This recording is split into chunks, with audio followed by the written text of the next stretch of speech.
বিসমিল্লাহির রহমানির রহিম। আসসালামু আলাইকুম। জারিস মম থেকে এখানে আবারও হাজির হয়ে গেছে রেসিপি নিয়ে, সেটা হলো শসা। আর আজকে আমি শসা রান্না করেছি চিংড়ি মাছ দিয়ে। আর সেজন্য আমি শসাটা যেভাবে কেটেছি নিশ্চয়ই আমার ভিডিও দেখেছেন। আর দিয়ে দিয়েছি রান্নার জন্য পরিমাণ মতো তেল। আর তার ভিতরে দিয়ে দিয়েছি 2টা পেঁয়াজ কুচি। পেঁয়াজটা যখন একটু নরম হয়ে গেছে তখন আমি দিয়ে দিয়েছি চিংড়ি মাছ।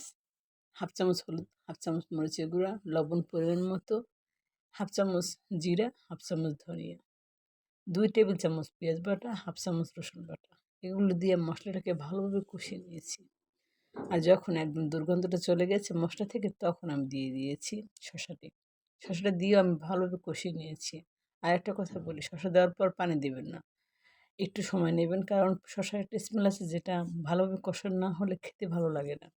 আর বারবার একটু নেড়ে দিতে হয়। কিছুক্ষণ পর দেখবেন আপনার শসা থেকে এমনিতে অনেক পানি বের হয়ে গেছে।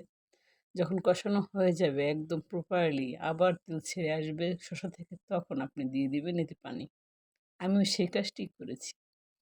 আর আমার ভিডিও দেখে যারা এখনও আমাকে ফলো, লাইক, সাবস্ক্রাইব কোনোটিই করেননি, প্লিজ ফলো, লাইক, সাবস্ক্রাইব। আমার কষানো হয়ে গেছে, আমি দিয়ে দিয়েছি পরিমাণ মতো পানি। কারণ শসাটা তো সেদ্ধ পুরো হতে হবে। আর এর ফাঁকে আমি দিয়ে দিয়েছি 2টা কাঁচামরিচ আর ধনিয়া পাতা। অপেক্ষা করেছি 10 থেকে 15 মিনিট। এর মধ্যে আমার রান্নাটা শেষ। আজ এই পর্যন্ত, আবার আসবেন নেক্সট কোন ভিডিও নিয়ে। আল্লাহ হাফেজ।